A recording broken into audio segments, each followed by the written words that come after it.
Support for WUWM podcasts comes from University School of Milwaukee, fulfilling a values-based mission of developing learners, fostering leaders, and preparing citizens for pre-kindergarten through 12th grade. More information at usm.org/mission. Lake Effect brings you conversations about what's happening in Milwaukee and the people, places, and organizations that shape the community. This is Lake Effect Spotlight from WUWM, Milwaukee's NPR. A new state historical marker in Milwaukee honors the city's Chinese laundry era. Beginning in the late 1800s and lasting for over a century, Chinese immigrants owned dozens of laundries to provide for their families. The historical marker sits outside the WYCA on Dr. Martin Luther King Jr. Drive. That's where one of the last businesses, Fred Moy Laundry, operated from 1940 to 1976. A short film by Beijing native and UW-Milwaukee lecturer Yinan Wang covers the marker's unveiling and previews a new one expected to be installed at Forest Home Cemetery next spring. WUWM's Eddie Morales asks Wang about the film and his experiences living in Milwaukee for the past decade. So all my films or like all my works after I came to the U.S. are pretty much about myself and also are pretty much about immigrants. Yeah, because I'm an immigrant myself. So I think that's why the reason why this film or this topic is so interesting to me. Yeah, because the films is about the markers for the laundry and also the markers for the cemetery. But I think the people who are behind of those markers, they were immigrants. So they were immigrants, and I am an immigrant myself. So I feel like there is some sort of connection, and I feel like that connection is very strong. Yeah, even though we live apart maybe like 100 years, but I still feel them. Yeah, so it's not only on the intellectual level, not only on the emotional level. It's kind of like on my skin level. Yeah, So that's why I really want to make this film. Yeah, and that cemetery aspect of the marker, so there are two markers. The one that was unveiled at the event recently was for the Chinese laundry era. The one that you just referenced is at the Forest Home Cemetery. And the Chinese Exclusion Act of 1882, that restricted Chinese immigration, and it lasted for decades. So some Chinese immigrants here, they died and were buried without their families. Can you talk about the significance of Section 48 at the Forest Home Cemetery and its place in the film? I think I didn't know about Section 48 until I'm making this film. Yeah, so I heard about this from Adam Carr, from Adri Chen, and also from Yinan Wang, because they are doing the research about the markers, right?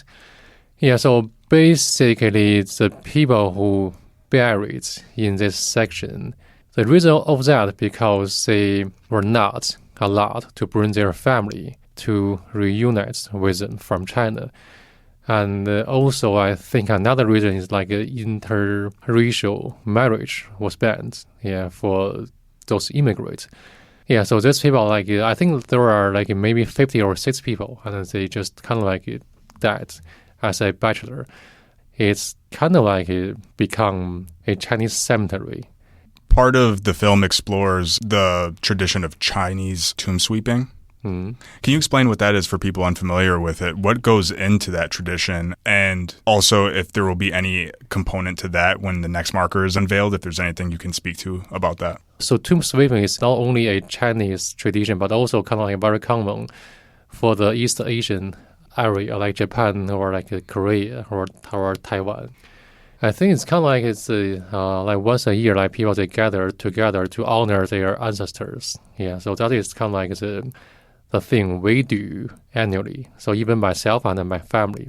I don't think people they do this a lot in the U.S. They may do the similar things, but in different ways. But the tomb sweeping, so one thing is about clean. So we kind of the people they bring some clothes or wipers, just wiping off the dust and the dirt on the gravestones. And also on the other side, we kind of just bring some foods to the cemetery, because we want you can have something to enjoy in the other world. I think that is another part. And the third part is exporting something like the paper money. Yeah, because it's we want that they can eat good, and we also wish they can live a good life. Yeah, because we think burning the money is like a way to transfer the wealth from this world to another world. Mm-hmm. Yeah. And you said that that's a tradition that you practice yourself. Has that been throughout your life? Yeah. So every time when I made a trip back to Beijing, so this is like something that I always do with my mom, with my parents, to my grandparents in Beijing. Yeah. Mm-hmm. Yeah. Thank you for sharing that. Sure. Some moments from the film, like going back to where the Fred Moy Laundry was located with his granddaughter, Yinan Wang. Can you talk about what that was like, revisiting her childhood moments through her eyes as she's leading you through some of her memories? Like, for example, there was a parking lot that was once her backyard with a garage. Can you talk a little bit about some of the characters in the film, some of the people that were featured in it, and some of those experiences that you had? That's a great question. So we moved to that area like 2 years ago. Personally, I'm very interested in the history, but I didn't know about that area a lot before I met Anna. So after I met her, and because she lived there, and her family, and her parents, and her grandparents, so her whole family just lived in that area for generations. Yeah, and also like during the process, during the course of making this film, and we have to really do a lot of like research about this area. So I was kind of like surprised to hear about. So this part of the city used to be part of downtown Milwaukee, yeah. Because I walked past, or I walked down this like streets a lot, like every day. So I was trying to like imagine, so what's this neighborhood like used to be like, right? Yeah, it's kind of like something that I do like daily, because I think she mentioned in the film like there used to be like a very famous department store called Gimbal, just located there. Yeah, and I was just trying to immerse myself in that space and to imagine, okay, so I'm in this Gimbal from like the 1960s. Yeah. So I wasn't born here, but I do feel like this is my city. I do feel like I have like so many connections with this place. Yeah, so that's kind of like what I got, or like what I take away. And when you make that comparison about your own experience and past generation experiences here in Milwaukee, how would you describe those comparisons? Are there some similarities, whether good or bad? Are there some distinct differences? Yeah, it's a very good question. Yeah, I feel like overall, the world is getting better, right? The world is getting better. I feel like the Chinese Exclusion Act is no more there, right? And I think there is definitely like everything is getting better compared to what's happening like 100 years ago. But I think like from like the recent years, I feel like there is a very strong like tendency, like also kind of like repeated what already happens from 100 years ago. I feel like there is a very kind of like strong kind of like pushback for the immigrants.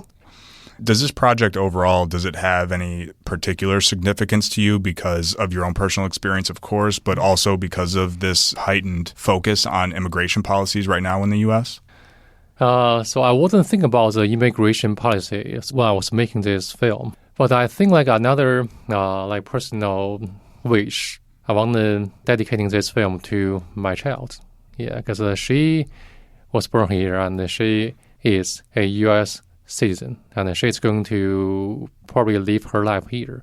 Yeah, so I want this film can be something like a book or something like a reference for her when she grew up. I mean, during her grew up in Milwaukee, I feel like this film will make her feel not alone. I found that this film make her feel like it belongs to here. Yeah, so she's part of the city and she's part of the like Wisconsin, right? Yeah. Because I think that is something like missing from here. Yeah. Well, thank you so much for chatting with me about the film and about your experiences, about the things that you learned through this process. So it was really great to chat with you. Yeah, thank you so much. Yeah, that's great. Thank you.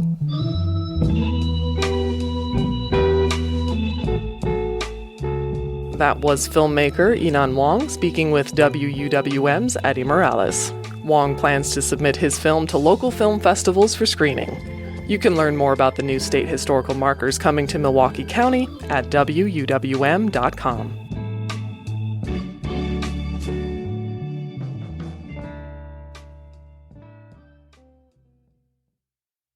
You can find more interviews like this one by visiting WUWM.com/Lake Effect.